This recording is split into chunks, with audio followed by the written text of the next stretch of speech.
Hi, in this video we will cover paired passages questions. So let's start. On your official SAT, you will encounter one set of questions that ask you about two passages presented together. These paired passages, passage 1 and passage 2, will cover similar subject matter but will also have different authors who may agree or disagree. Most of the questions that you encounter will ask you about only one of the passages. They'll be just like the questions that you would find elsewhere on the reading test. However, three or four of these questions will ask you to consider both passages at the same time. You might be asked to compare or contrast the claims made in the passages. For example, based on the passages, both authors would agree with which of the following claims, or which choice identifies a central tension between the two passages. You might also be asked to determine how the main ideas of two passages are connected. For example, which choice best describes the relationship between passage 1 and passage 2? Your job will be to use your knowledge of the passages and of the similarities and differences between them to determine how the passages fit together.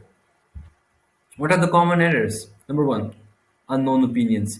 So, for questions that ask you to identify similarities or differences between the points of view expressed in the passages, wrong choices will often refer to ideas that appear in just one of the passages. But if a claim doesn't appear in both passages, we can't be sure if the passages agree or disagree on it. Near misses.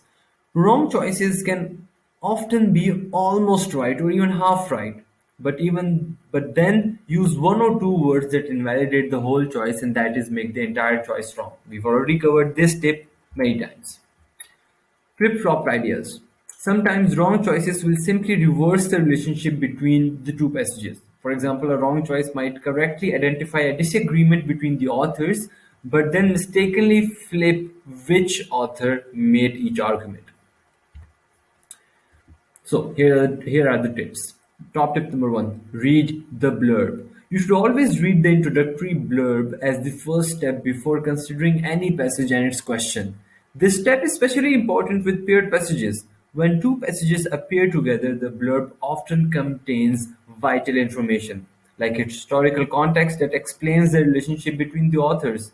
Even if the blurb only contains the passage titles, comparing those titles will give you a jump start on comparing the passages. The titles usually share keywords that reveal the focus of the passages, and they often reveal from the start whether the passages will agree or disagree. Number two, work on passage 1 and its question before reading passage 2. This is a super useful tip. So after you read passage 1, sum it up in your own words and then try the questions that refer only passage 1. When you're ready to move on to passage 2, read the blurb and then as you begin to survey the questions and the passage, try to anticipate why the test maker put these two passages side by side.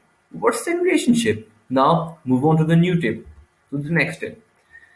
Okay, so number three. Number three is pick a transition word. A good way to help yourself understand the relationship between these two passages is to think about what the transition word would best connect them, right? Which transition word would do that?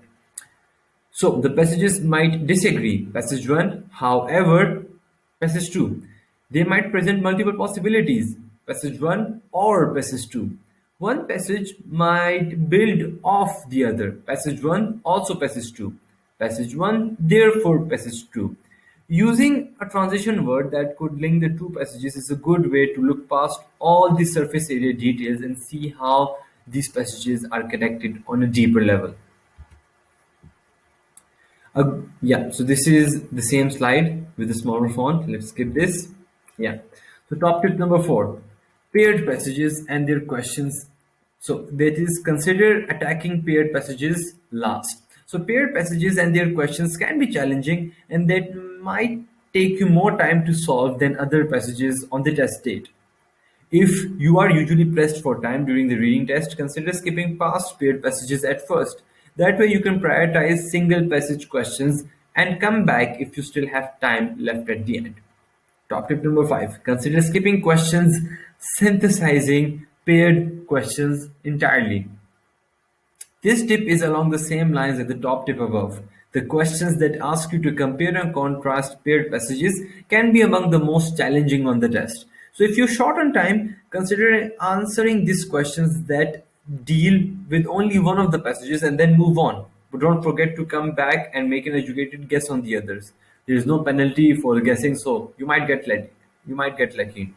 So this is it for paired passages video, and we've covered all of the question subtypes.